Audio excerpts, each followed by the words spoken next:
Hey, do you wish you knew how to get better clients? Well, if you do, keep watching, because in this video, I'm going to go over the formula that I put together throughout my career that has worked in landing those big clients like Harley Davidson. Also, stick around till the end of the video where I will break down the actual steps I took to score my first major client when I was right out of high school.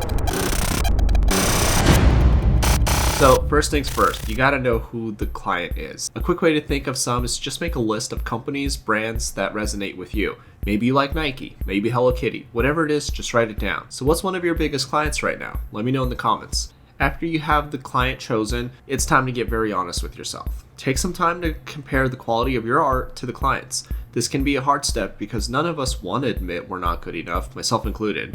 As hard as it can be though, having an unbiased opinion of your work is critical to success. So be absolutely honest with yourself. Now, I don't want this to be discouraging, so let's just say your work isn't quite there. It's not the end of the world. In this case, the best thing to do is start with smaller clients and work your way up. The worst thing you can do is manage to land that big client and then create subpar work and they never hire you again.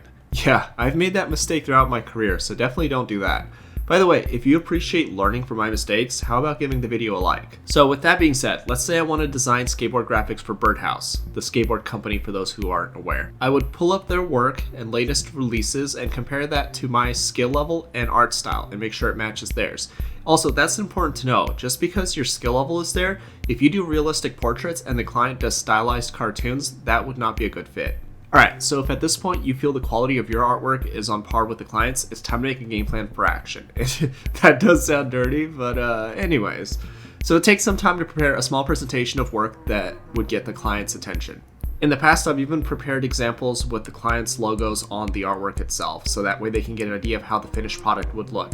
And I know people will say never do work for free and know your worth king and all that crap. Well, from my experience, taking the extra time to create work specialized for that client has landed me great success. Also, something worth mentioning is make sure your presentation is relevant. If you're trying to land a job with Slayer and you submit examples of packaging you've done for baby diapers, that would be a major disconnect and a waste of everyone's time. Also, who the hell gets passionate about designing packages for baby diapers? Come on, man.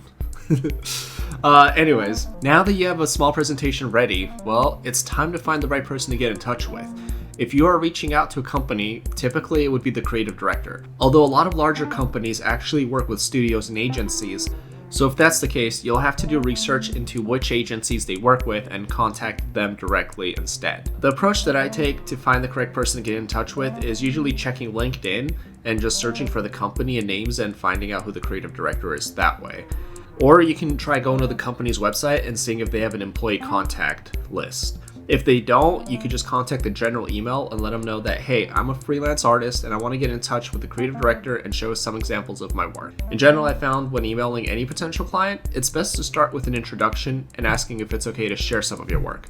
The reason for this is a lot of companies will auto-flag emails with attachments, so you could potentially never get past junk mail if you include attachments in your initial email. Oh, and fun fact, people still send mail. So another way to stand out from the digital age crowd is to send a physical letter with printed examples. Alright, so now the interesting part. If you've done everything correctly, you could potentially hear back from the client. Best case scenario, they will love your work and you landed a dream client. However, that's not always the case, and trust me, I've been rejected by clients much more often than not.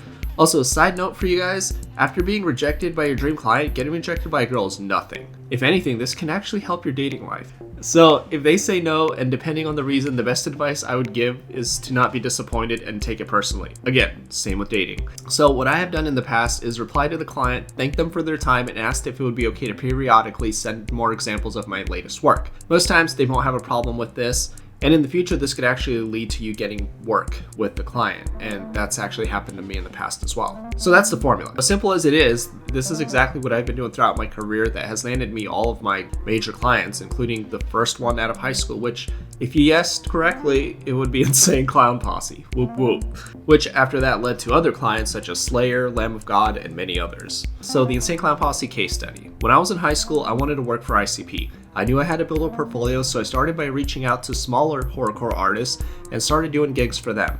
At some point, Twisted, who were on their record label, were going on tour and they had a meet and greet set up before the show.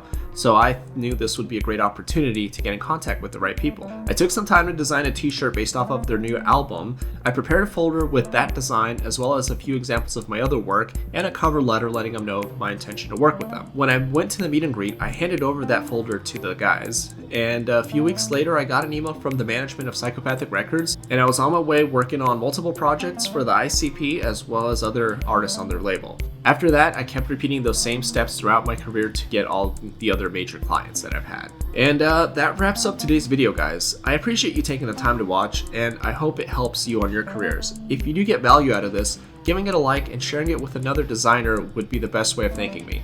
And if you want to see more content like this, subscribe.